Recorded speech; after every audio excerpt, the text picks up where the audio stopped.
Hello there, and welcome to the first ever episode of Alf Up a Tree. I'm Alf, this is an oak, and on this channel I'm going to be sharing my thoughts and opinions from up various trees. As well as the channel introduction video, this is also an introduction to a series of videos I'm working on currently, which will discuss the Gender Recognition Act, what it is, why it's controversial, and crucially, what stances UK politicians take towards it. We're going to be going in pretty deep, looking at the rhetoric, the worldviews, the policy, and the legal implications.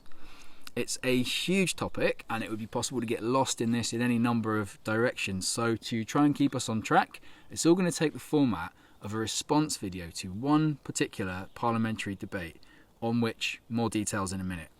If you are already familiar with this topic and want to get straight into the fray, you can probably skip this video and head straight for part 1. I will be referring back to this video for basic background information at various times, so you will be cued to come and have a look if there was something important that you missed. If, on the other hand, you're new to this whole area, then maybe stick around. Throughout this series, you will find links to sources and further reading material in the description underneath the video, as well as references to those links in the video itself, like this one. If at any point you'd like a bit more information about something that's being discussed, you can just click pause, find that link number and go and have a look, if you want to. I hope that's all making some sense at least. Let's get into it. Question 1 then, what is the Gender Recognition Act? Part 1. What is the GRA? Introduced in 2004, the Gender Recognition Act allows people with a diagnosis of gender dysphoria to apply for legal recognition of their acquired gender. If granted, the sex markers on all their legal documents, including birth and death certificates, are changed to those of the opposite sex. The provision is binary, with only male and female options, and applicants have to prove that they have lived in their acquired gender for 2 years. At the time, the GRA seems to have been intended to allow a very small population of people identifying as transsexual to in effect live in stealth, generally intending to fully blend in as members of the opposite sex. Changing their documents made this easier, as otherwise, doing basic administrative tasks would routinely out them. In the 18 years since it became law, both the size of the demographic of people identifying as trans and the typical ideas held by this group have changed significantly. Meanwhile, other groups have raised criticisms of both this process and its underlying rationale, or lack thereof. Part 2. Why all the fuss? You'll hear the phrase both sides come up a lot in this debate. As always, it's an oversimplification, and in reality people hold complicated and diverse views. But, as far as it's reasonable to do so, here are descriptions of the two main factions and the opinions they generally hold towards the GRA. Side 1, in the both sides divide, can be broadly described as a coalition of radical feminists, gender-critical people, and some gay rights campaigners. You may have heard this group described pejoratively as TERFs. At this point, I'm going to disclose that I place myself in the gender-critical camp. I'm not neutral within this discussion, but I do intend to represent everyone's arguments fairly. The main objections that you might hear to the GRA from the gender-critical camp are that because it relies on this undefined notion of living in the acquired gender, it's necessarily codifying sexist stereotypes and norms into the law. After all, what else can someone actually do apart from present themselves in stereotypically masculine or feminine clothing, or engage in stereotypically masculine or feminine activities to meet that requirement? It flies in the face of the radical feminist notion of gender abolition, wherein people would be entirely free to depart from exactly those sorts of gendered norms, but without being considered less of a man or not a real woman as a result. Another objection is that since its implementation, the prevailing culture around all things trans has changed significantly. The cohort of people who might like a GRC now has far more characters who wish to change their legal gender, but have no interest at all in changing their bodies or in blending in. The final, really big objection is that it's unclear how the GRA interacts with another key piece of legislation, the Equality Act of 2010, and the effect it might therefore have on women's rights. We'll come back to that shortly. For simplicity's sake, I'll call this whole group just GCs from now on. Side 2. The trans rights activists. From the other side of the aisle, trans rights activists are also unhappy with the GRA. They argue that it is unjust in various ways, For example, that by requiring a diagnosis of gender dysphoria, it effectively labels being trans as a mental illness, something they would dispute, and that the requirement to provide evidence of living in the acquired gender is invasive, humiliating, and based on rigid gender stereotypes. They argue that the requirements should all be taken away, i.e. no medical diagnosis and no period of living in the acquired gender. If implemented, this would result in a situation called self-ID, where a person just has to name what legal gender they want to be, and so be it. In addition, they ask for the recognition of non-binary identities, as well as just male and female. I've got to be at pains to point out that trans rights activists as a group does not include all the people who identify as trans, and does include many people who do not. There are many trans-identifying people who do not support this goal, and many of the loudest trans rights activists are not themselves trans. This group, that I'll call TRAs from now on, share a particular worldview about what a trans person is and what rights a trans person is owed. So there's our both sides, GCs versus TRAs. Gentle reminder that this is an oversimplification, but it does have a good amount of utility. So while they may be bitterly opposed, there is one shade of agreement between these two groups. Neither group likes the policing of gender expression. The trans activist group would like that to mean that you ought to be able to change your legal sex without any such judgment, whereas the gender critical side think that this ought to mean accepting diverse gender expressions without that being a reason to understand someone's sex differently. But why should I care? Well, that's a fair question. You might be bewildered by how much this issue gets into the press, considering the small number of people who appear to be affected. I'd say the real issue was this. Once you look beyond the superficial claims of these two groups and take a look at the underlying beliefs and motivations, what you'll find is a complex and messy set of philosophical fault lines that run right down to the question of what it is to be a human, and even the nature of reality. Both sides will argue that their ability to speak the truth and even to describe their own bodies is threatened by the demands made by the other side. While some people may tell you that this is just about trans rights, others, such as myself, have come to the opinion that actually women's rights, gay rights, free speech generally, and even the rights of children are also affected. Obviously that lot is enough to make me care, or else I wouldn't be up this tree talking to my phone right now. But if it doesn't quite do it for you, maybe you could still make the time to hear me out with a view towards understanding each other and peacefully coexisting. Right, that's enough fun up the tree. Time to get back indoors and look at some legislation. Part 3. The Law. Welcome to the Equality Act Extremely Basic Primer. Please be advised I am not a lawyer. The Equality Act of 2010 is the UK's combined equality law. It covers 9 different protected characteristics and defines various modes of illegal discrimination.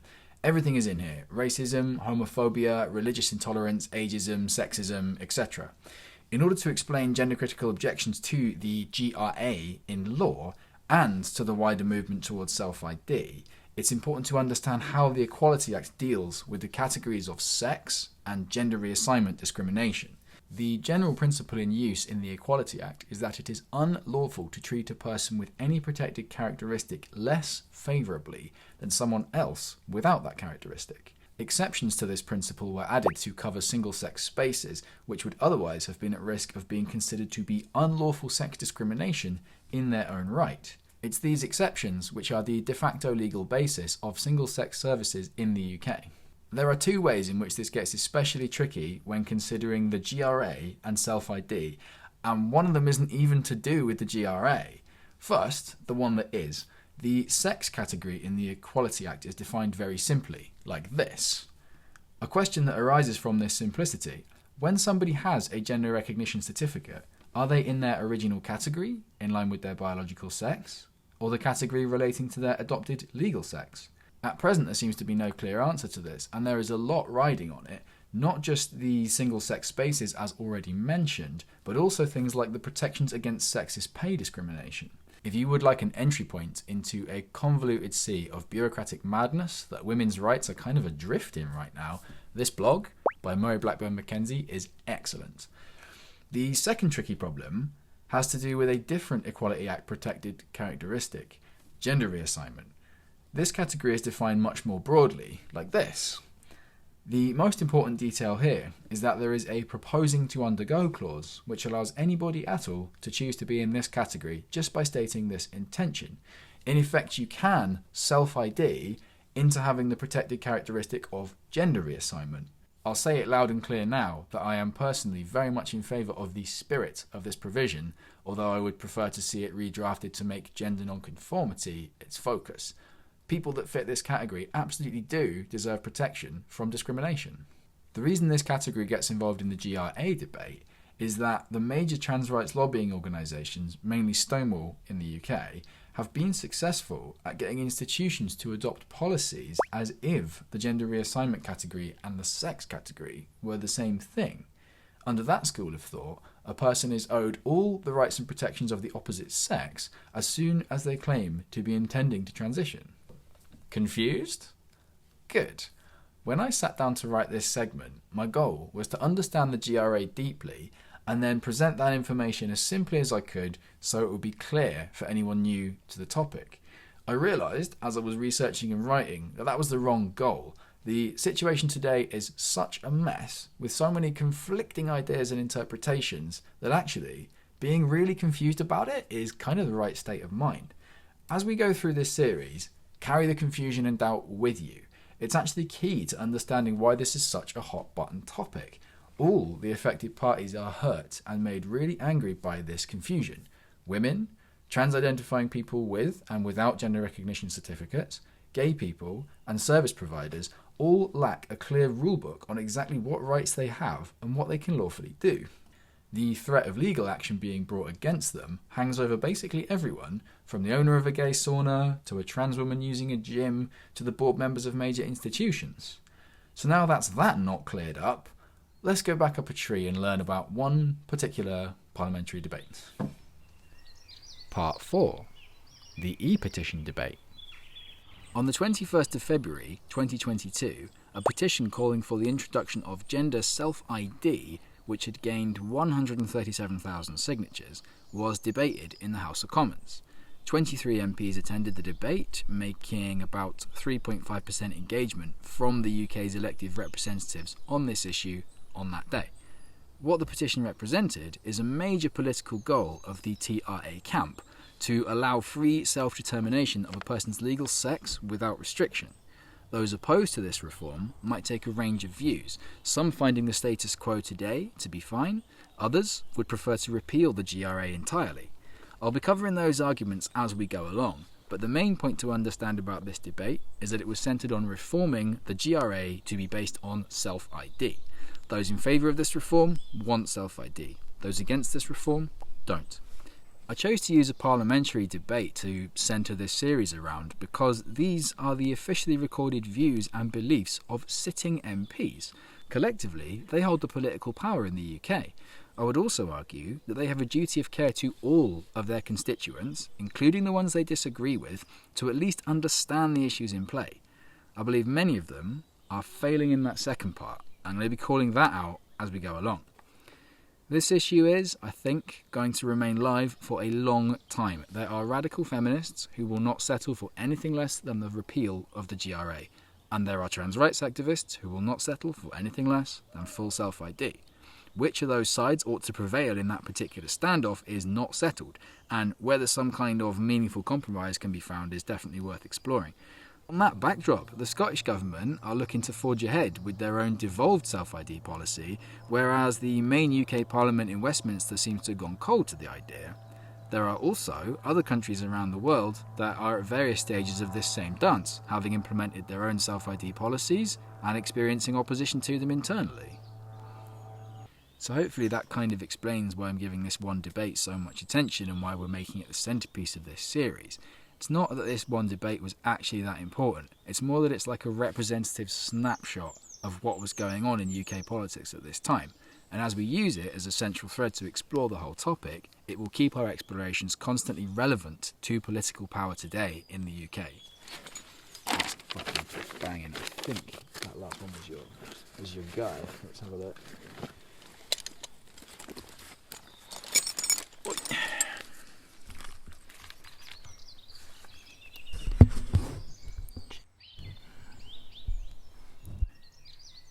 Nice one. That was a lot to take in, and whatever your opinion, I'm really grateful for your time. A quick recap on what we covered today. We introduced two contradictory schools of thought about how to protect everyone's rights. One school want to recognise sex and gender expression as two different concepts and apply separate protections to each of them. That's the GCs. The other school want gender identity or gender self-expression to trump and overwrite sex, becoming legally identical via the process of getting a gender recognition certificate. They want to reform that process to be as simple as self-declaration. That's the TRAs. We also had a brief look at the Gender Recognition Act and the Equality Act, and took a peep at some of the complications and doubts arising over how they work together. This should be enough basic background info to put the rest of the series in context. Please do leave me a comment with any suggestions. This channel is self-supporting for now, so if you feel moved to contribute something to the cause, consider making a donation to Murray Blackburn Mackenzie at this link. This project would not have been possible without their thorough research and analysis. That's it. See you in the next episode.